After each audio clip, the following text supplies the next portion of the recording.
draw the line for states' rights and federal laws? Let's talk about it on Azimuth Podcast. I'm Kimberly McNabb, and with me is Barrett McNabb. So President Biden has changed Title IX via an executive order to force schools to require trans women in bathrooms and spaces or face losing federal funding.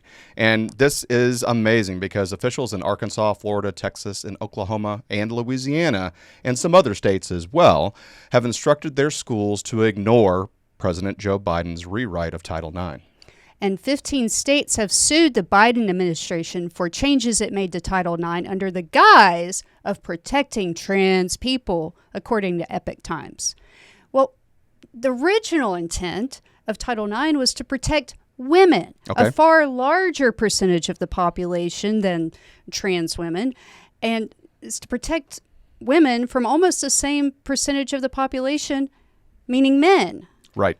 And that makes a lot of sense. So when we have red states wanting to go against the federal law, what does that mean? I mean, we have blue states that are going against federal law. Yeah, all the time with sanctuary cities. I mean, we have federal immigration laws on the books, so that's going against federal law. And then we have blue states with selling marijuana. Right. And the federal law prohibits marijuana. So where do we draw the line? Yeah, I mean, it's let's start with the sanctuary cities. So, the federal law, and then state laws that have been overturned by the Supreme Court or stayed by the Supreme Court, and then local ordinances which occur at the municipality level. There's this patchwork of things that go on, and there's a lot of intricacies. But one of the biggest arguments is that local law enforcement don't have the power to enforce federal laws, right? And that's what the Supreme Court is saying, that the state of Texas doesn't have a right to close its border and enforce federal law. And obviously, this is being litigated again and again. It's going to be in front of the Supreme Court, and we'll see what the final say is. But I'd say these are different. One is to preserve and stop the invasion of illegal immigrants, and the other is robbing women of their safe spaces. Yeah, exactly. Well, I mean, and then let's go to the marijuana. So, at the federal level, marijuana is illegal. It's currently being discussed that it's going to be dropped down from, I believe it's a Schedule 4 to a Schedule 3 drug, which will put it on par with like Tylenol 3, which is codeine in it and things like that. So it's going to say that it does have some medical use, which would free up the ability for doctors to write prescriptions. But still, a lot of blue states have just decriminalized it and said that not only can medical marijuana users get medical marijuana with a card, but also that recreational use. And so that makes it problematic. I mean, which laws are going to be enforced? Now, the executive branch and law enforcement have one of the most powerful tools at their disposal for law enforcement and for crime mitigation, and that is discretion. Right. Mm-hmm. Yeah. So your interaction with a law enforcement officer. So say you get pulled over for speeding. The law enforcement officer can give you a ticket, and you'll have to pay a fine, or they could give you a written warning, or they could just give you a verbal warning. They have the discretion to do that. And it's the same thing with other interactions of law enforcement officers is they have the discretion on whether to enforce the law. Now, my question is, how does the federal government cherry pick which laws are going to be enforced and which laws don't? And it's confusing, in my opinion, to both federal law enforcement and for local law enforcement, because as various political parties, get into a various administration, it flips, it changes all the time. And so, I can definitely see a lot of confusion at the local and federal law enforcement level. But this is not a law enforcement issue. I would think this would be a civil case if a woman or a trans woman, felt that they were excluded for some reason for a facility under Title IX. Mm-hmm. I mean, what do you think about that?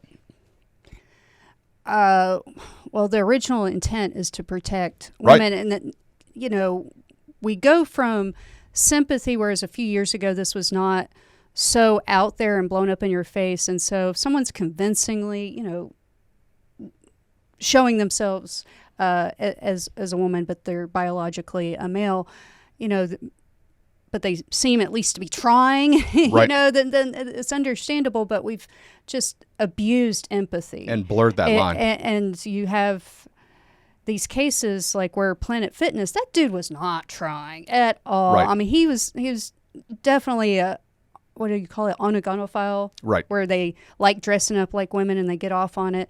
And so, and we have cases of women or girls getting abused and attacked by biological males in female bathrooms. I mean, there was a case in North Carolina where a teenage girl got assaulted and, Right. and I think raped by a biological male in And the school in the district girls' bathroom. shifted the person to another school and didn't do anything. Right. So that was the big problem. Yeah, I hate abusing empathy. Yeah. People's inclination towards empathy. And so again, this the withholding of federal funds, again, not a criminal matter, but a civil matter for these universities. Now, the thing is it's going to affect universities in different ways, depending upon the size of their endowment. Now, Harvard has obviously shown itself to be an extremely liberal school with all the protests and all the Ivy League. And most of these Ivy League schools have a large enough endowment that no student would ever have to pay tuition ever moving forward. Yeah, right? But smaller schools don't have that luxury. And, Exactly. Public middle schools don't have that luxury. Exactly. And so you're going to see the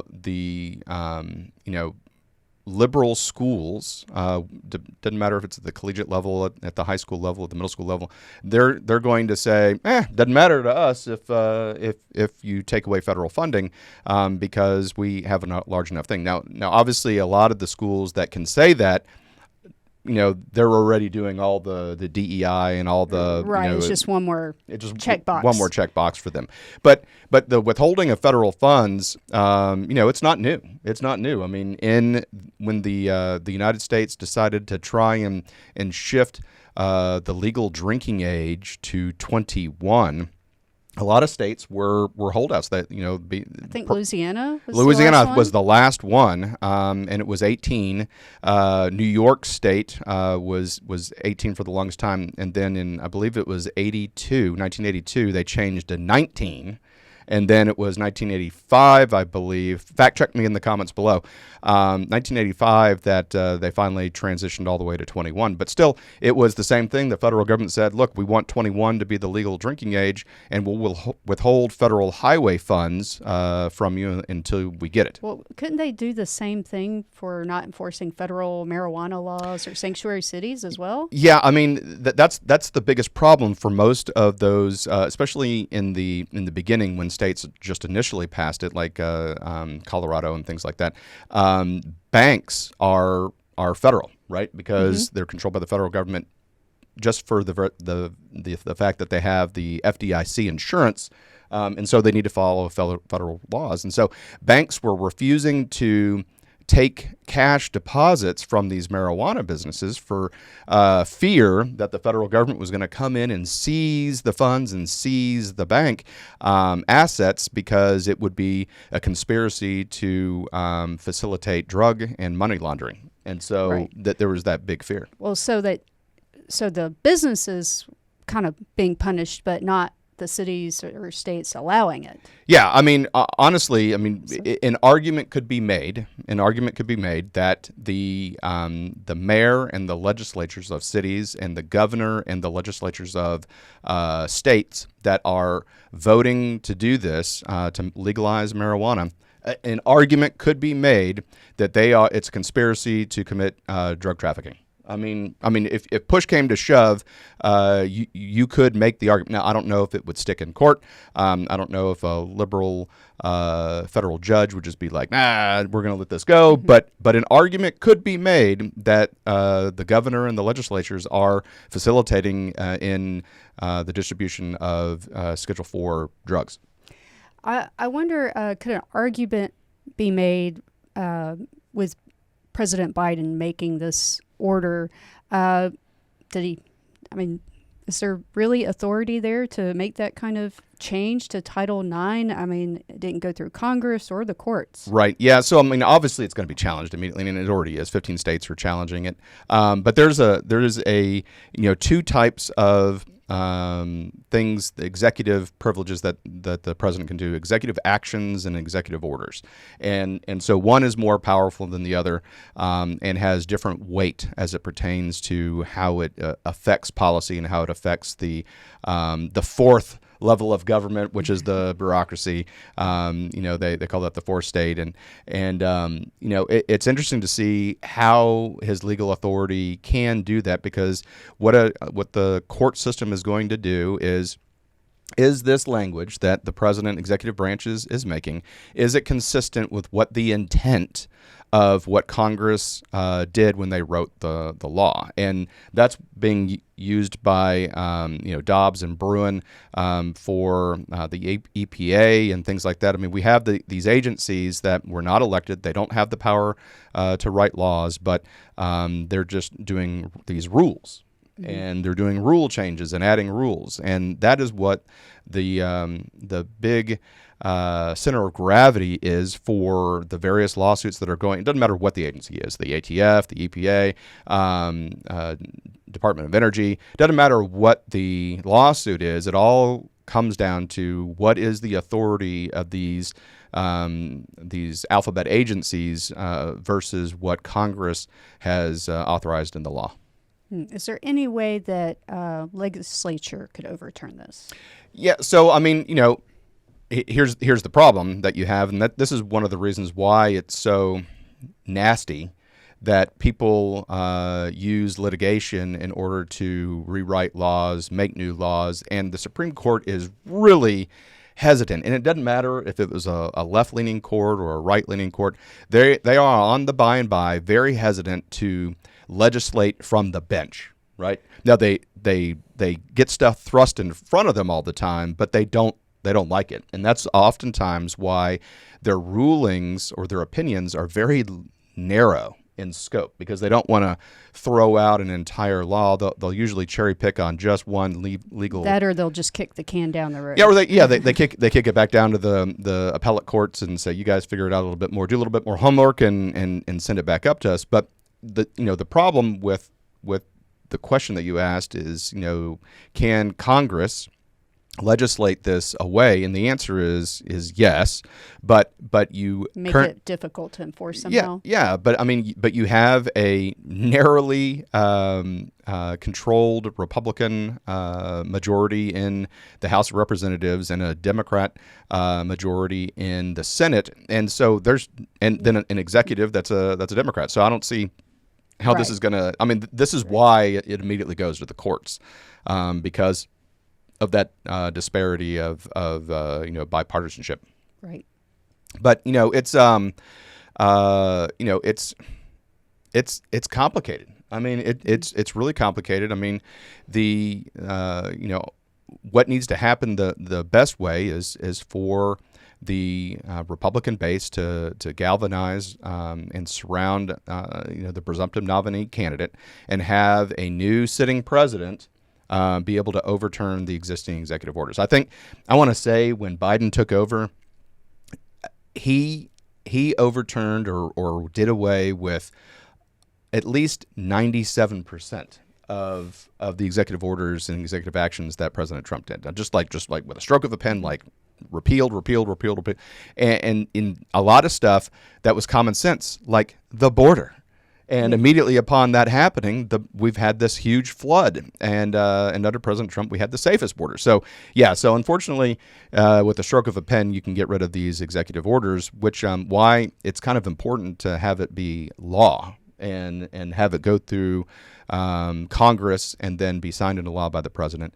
But still, courts have used executive action and upheld them and struck them down. So it's and I don't even know what the ratio is, but I bet it's 50-50 at least. Well, with all these states suing over this and that, resisting this and that, it feels like sometimes there's going to be a civil war. And I think the the Biden administration has seen the Civil War movie like we have Probably. and preparing for it because there's a proposal for the Secretary of the Air Force to be able to transfer authority of the Air National Guard Right. To the Space Force without the consent of states' governors. And Texas that would Governor give them Abbott. a lot less power to fight back with. Yeah. Texas Governor Abbott is pushing back hard on this, saying that this directly impinges on a governor, not just Texas, but a governor to control its state guards, whether it be the Army National Guard or the Air Guard.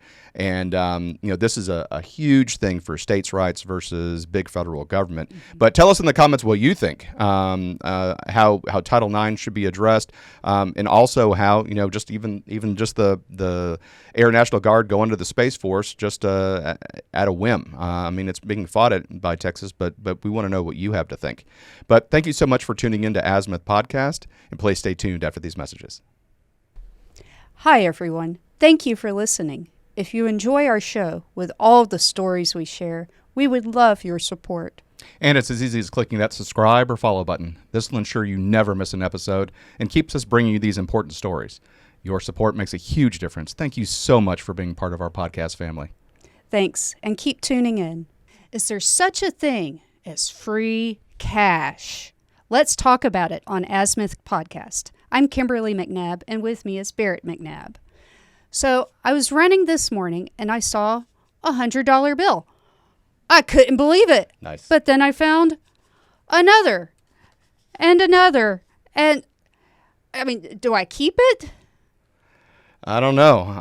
How much was it total?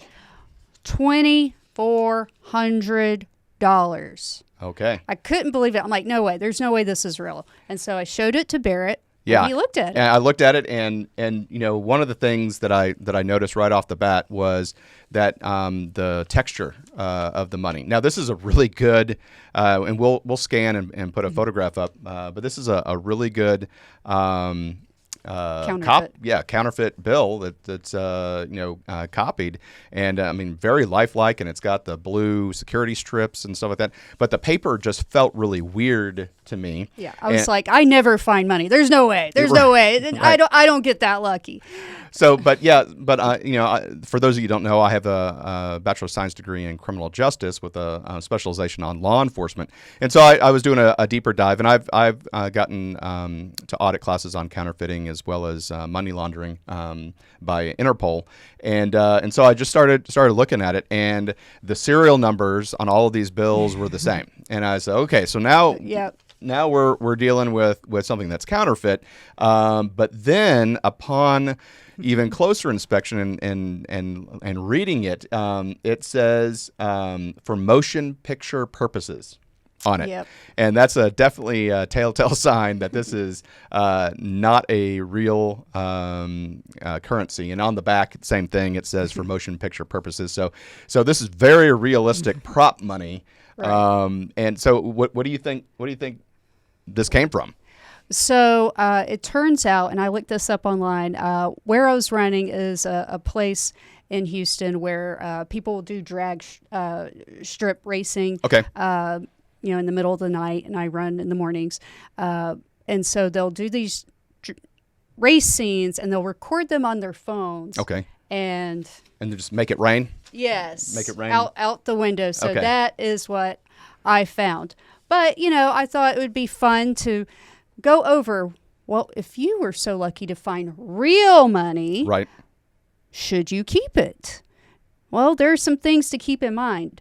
For one thing, if it's related to money, to like a robbery, cash does have serial numbers, as you've noted, and most local laws require citizens to turn over the money to the police. Okay, yep. Now, some laws say police will return the money if it's not claimed within 3 to 6 months. Some localities will deposit it in their jurisdiction coffers. If not claimed, I'd bet on the latter one of those two. Right. Otherwise, you could be charged with theft if no reasonable attempt is made to return it. So, yeah, as we said, this is movie money, so I felt okay to keep it, of course. Yeah. This is. I mean, it's fake money. But one of the big things is as you're trying to turn in the money. One of the big things in the news that have been going on, and a number of court cases have been going on, is civil asset forfeiture. And so, let's just say that you're going to the police station to return this money. The police department, acting under federal authority, can seize the money if they feel it is related to criminal activity. And so if that's the case, then the department gets to keep it and you don't have a claim to it. Right. But that's been a number of times where people have legitimately been traveling across country and with cash in order to put a cash deposit down on a home or apartment or something like that, and they've gotten pulled over, and police officers have seized their money through this civil asset forfeiture. But still, there's a social media guy that we follow, and he's pretty funny. And date right stuff. So he's talking about giving money. Right. Yeah. And so let's go ahead and take a look at it. It's funny. I do not recommend doing this.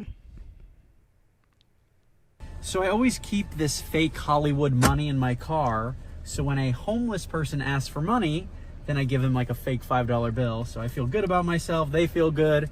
And then when they go to use it, they get arrested. So I'm actually like helping clean up the community, getting them off the street.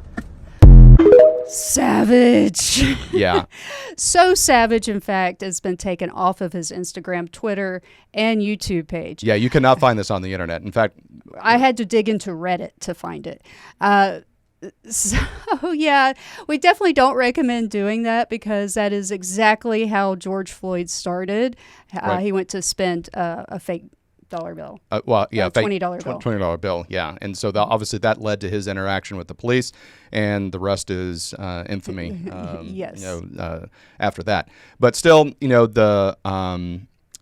so again, this is a public service announcement. Don't do that. It was funny to watch the video, but don't use fake Hollywood money and try and get people deliberately in trouble.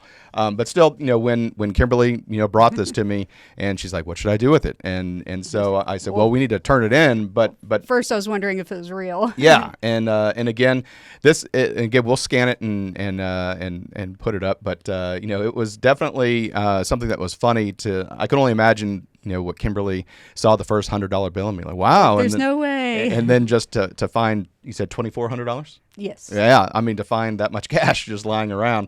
But it made me smile to see, who is making this. And I've seen stuff online where you can get like bricks of cash that are banded and wrapped in plastic. That's probably where they got it. For a doorstop. And so, it's like 5 pounds and you can use it as a doorstop. So you just have bricks of cash laying around.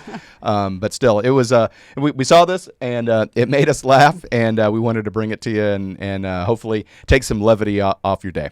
So thanks so much for tuning in to Azimuth Podcast, and please stay tuned after these messages. Hi, everyone. Thank you for listening. If you enjoy our show with all the stories we share, we would love your support. And it's as easy as clicking that subscribe or follow button. This will ensure you never miss an episode and keeps us bringing you these important stories. Your support makes a huge difference. Thank you so much for being part of our podcast family. Thanks, and keep tuning in. All about a girl. U.S. soldier with 16 years of service gets detained in Russia. Let's talk about it on Azimuth Podcast. I'm Kimberly McNabb, and with me is Barrett McNabb. Well, here we go again. American traveling to Russia gets detained. So Staff Sergeant Gordon Black, with 16 years of service, including combat tours in Iraq and Afghanistan, was on a permanent change of station orders to travel from Camp Humphreys, South Korea, to Fort Hood, when he decided to do a button hook to fly to China, change airplanes, and then go to Vladivostok, Russia. I mean, you can't make this stuff up. Heck of a detour. I know it is. It definitely is. So the girl was a Russian citizen working as a bartender in one of the local bars surrounding Camp Humphreys. And apparently, they had been dating for a while, number of months. The mother of the soldier said that it was kind of a rough relationship, that there was a lot of arguing going on and things like that. And apparently, they got into a fight, and somehow she was deported from South Korea back to Russia.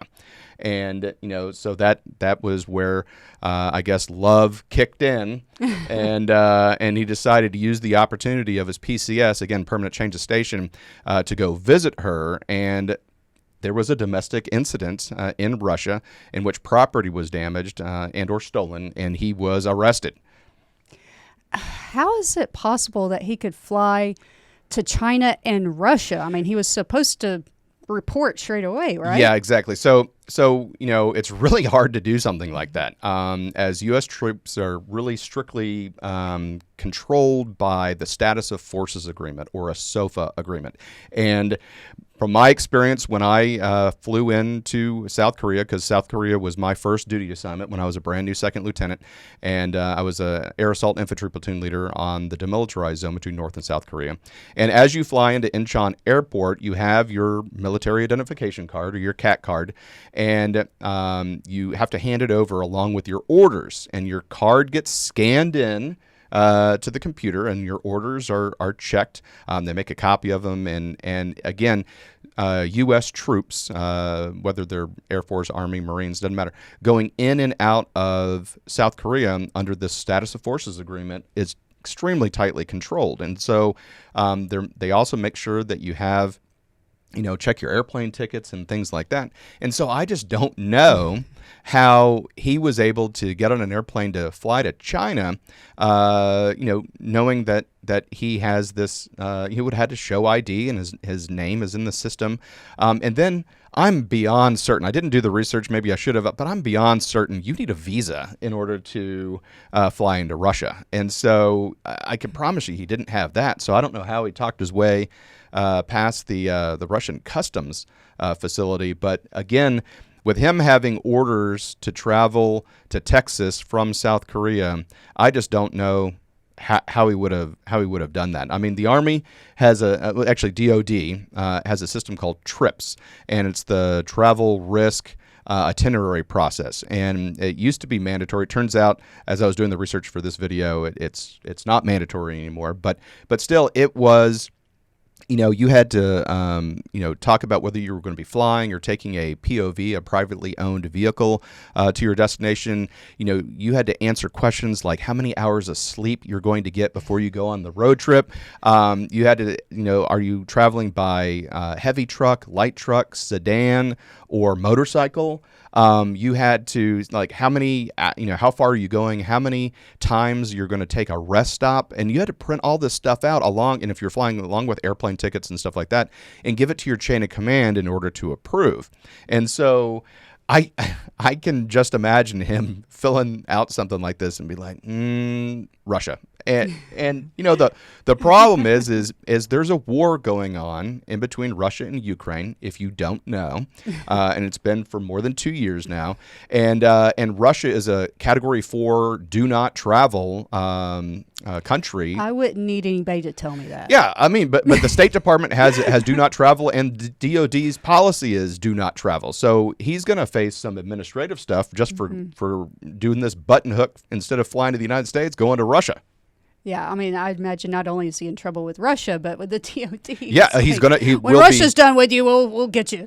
Yeah, I mean, it is just absolutely crazy to people do this. I mean, obviously we had, the soldier that ran into North Korea when he was en route. You deserve what you get if you do that. I mean, yeah, I mean, he's going to be dishonorably discharged. I mean, he was supposed to report to Texas installation for disciplinary process anyway, and which is why he ran away. So the MPs took him to the security gate and said, all right, good luck. And as soon as they left, he turned around and walked out of the airport and then ran into North Korea. But still, I mean, this is just, kind of the environment that just crazy in South Korea. So what was South Korea like when you were stationed there, and why were there Russian girls? Yeah, so South Korea, so this is in 2000 when I went there. And so I was stationed there from I think it was December 2000 through December 2001. And it was the Wild West. I mean, it was the Wild West. This is all pre 9/11. Obviously, while I was stationed there, September 11th happened. So it was 9/12. But yeah, for the international date line, it was 9/12. So everybody's talking about 9/11. I'm like, what happened? You're talking about it happened on 9/12. But still, it was, at the time, it was freedom's frontier. And the demilitarized zone between North and South Korea was the show. Because again, 9/11 hadn't happened, the global war on terror hadn't happened yet, and so it was the big deal to be stationed there, and it was. Again, just like I said, the Wild West. There were military installations all over Korea. We were at Camp Casey. I was stationed at Camp Casey, and it was near the demilitarized zone, about 12 miles away, so a foot march away from the DMZ. And there were lots of bars all around the area. And then there's doesn't matter which military installation or which camp you were stationed at, there were bars all over the place, and there were and this is truly kind of the dark, seedy side of what was going on at the time, but there was a lot of human trafficking going on. And so there were two types of Russian girls that were working in the bars in the area, and one, it was girls who wanted to make money. Right? Well, everybody wants to make money, but girls that want to make money. And then also there were girls where their family owed Russian mobsters large sums of debt. And so the debt, servicing the Russian mob would be like, we have a way for you to earn off this debt. And they would get sold into human trafficking and sent to South Korea.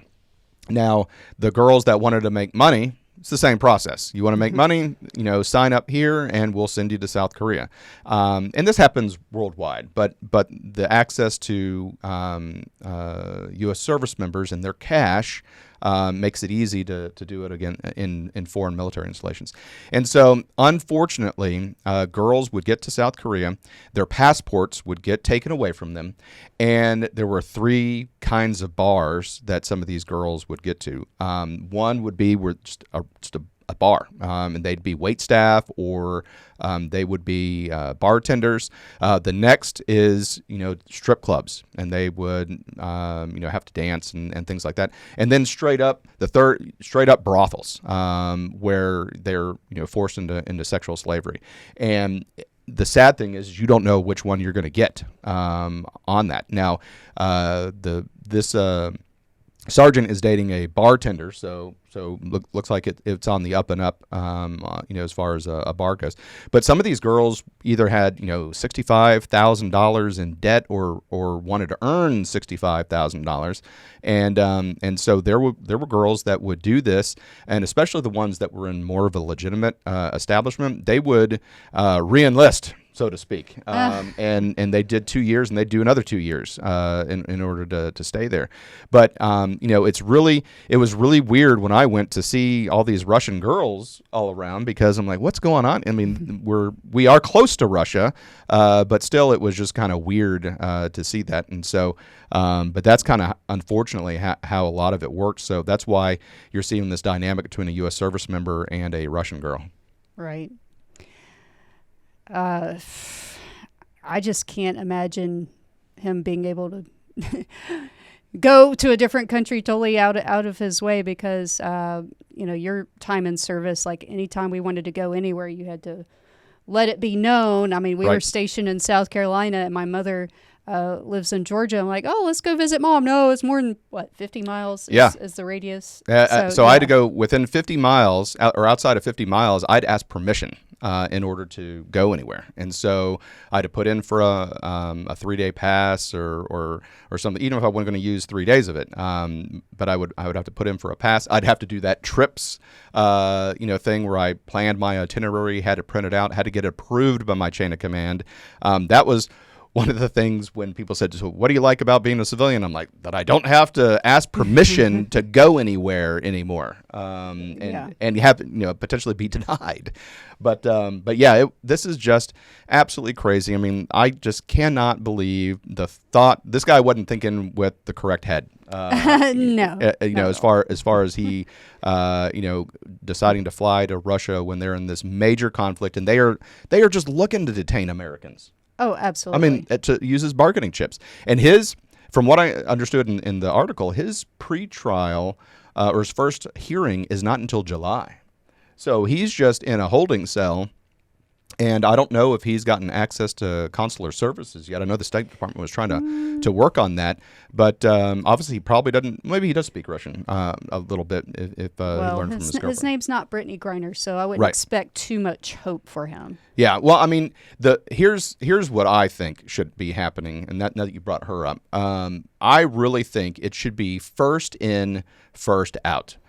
We have Americans that have been there for 7 years, and Brittany was there at the time for her trade. A year at most. It was 6 months to a year or something like that. And it really should be first in, first out. I mean, there's a Wall Street Journal reporter that's currently jailed right now as well. Stop it! Stop going to Russia. Okay, just everybody stop going to Russia. How many stories do we need before people just learn? Just chill out. Chill out on traveling to Russia right now. Not a good time. And so anyway, we'll keep you apprised of Sergeant Black. But just to have 16 years in the military, I mean, he's 4 years away from retirement. Yeah, and don't throw it away over a girl. He just threw it away over a girl. And that makes me sad, especially we have combat veteran, global war on terror, two deployments, one to Iraq, one to Afghanistan, and I'm telling you, I mean, I'll go ahead and make the prediction now. He's going to get a dishonorable discharge, and he's going to lose all of his retirement benefits. He's going to lose access to his VA benefits. It's going to be a bad time for him. Yeah. So we saw this, and we'll keep you apprised of how this story develops. But thank you for turning in to Azimuth Podcast. Please stay tuned after these messages. Hi, everyone. Thank you for listening. If you enjoy our show with all the stories we share, we would love your support. And it's as easy as clicking that subscribe or follow button. This will ensure you never miss an episode and keeps us bringing you these important stories. Your support makes a huge difference. Thank you so much for being part of our podcast family. Thanks, and keep tuning in.